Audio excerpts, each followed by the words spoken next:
Hey y'all, Nick is Leonard here. That's a weird intro. Yeah, hope you like the new background.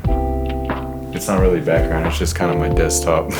Yeah, if you can't tell, it's like 10:25 right now, PM.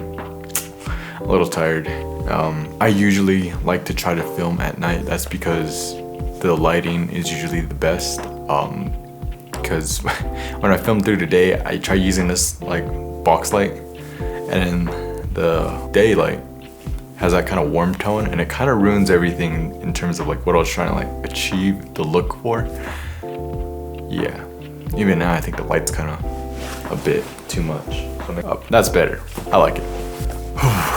I did like a little story post on Instagram doing like I guess a storytelling.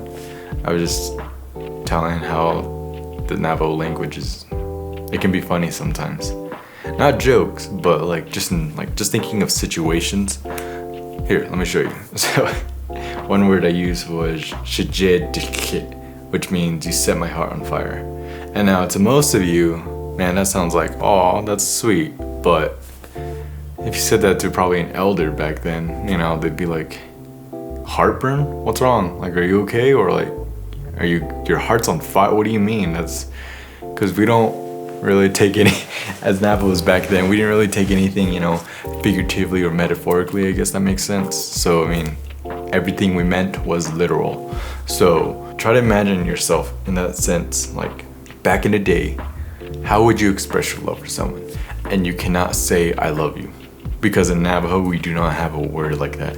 Because as I said before, we don't really, you know, think of things metaphorically. We have just literal, down-to-earth things. So how do you tell someone, I love you, without saying I love you? It's a little tricky. The biggest one is ayolinishne. But what that means is I value you very much.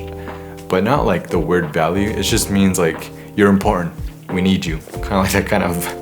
But I mean, I think nowadays people start to understand, oh, it means I love you.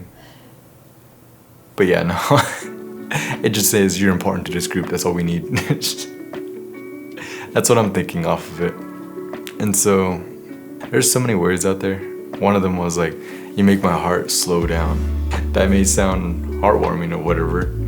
But as I was saying, it doesn't come across, you know, in that sense, because you're like, are you okay? Is your heart like, are you having a heart attack or some shit?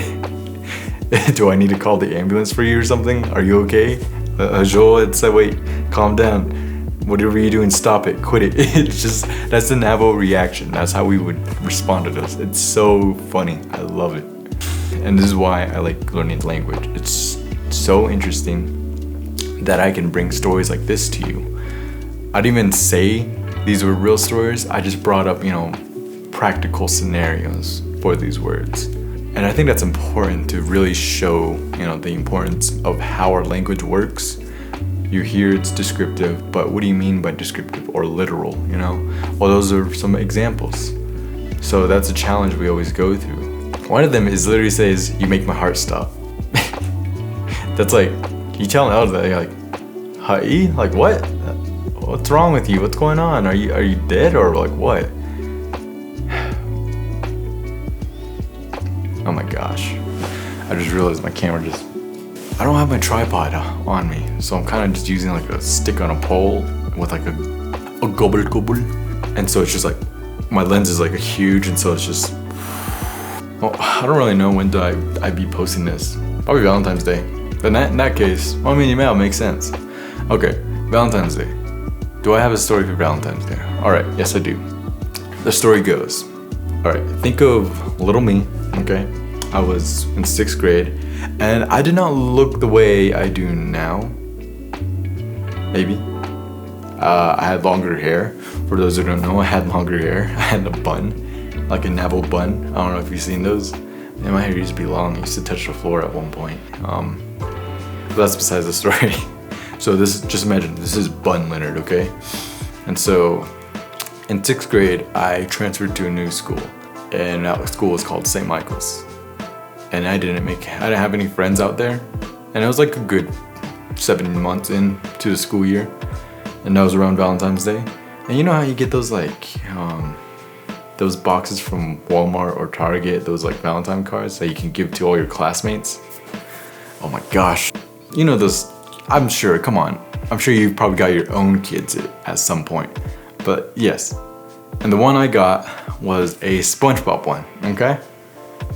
And I remember the night before, February 13th, I poured my heart out into, I'm gonna try to impress all these kids, I'm trying to impress all my peers, I'm gonna write them. It came with pencils and everything, stickers, man, little tattoos, and I was like, man, dude, they're gonna love this. And then Valentine's Day comes. It was time to give our cards out, but I was too shy. This was my first time just doing anything with these peers. I had no idea, who the heck are these people? I didn't know that some of them would form long-lasting friendships. Okay, I was used to my old friends, and I'm like, who the heck are these? Some people I recognized, some transferred from my old school, but not enough to form a friendship. So I had these cards, and I was so ready to give them to them, so ready to impress people. I made sure not to forget anyone. And then everyone started giving out theirs, and I was like, they had some cool ones, okay? I'll give them that. They had Spider-Man. I was like, bro, that's so cool. And the girls had, the obvious girl ones, which made sense. And I don't know what it was back in the day, but I guess there's a perceived thing of, I need to act mature, I need to have the coolest things to show off. Okay, and so I'm coming up with my SpongeBob Valentine's card. And so in the end, I didn't give them out, not one.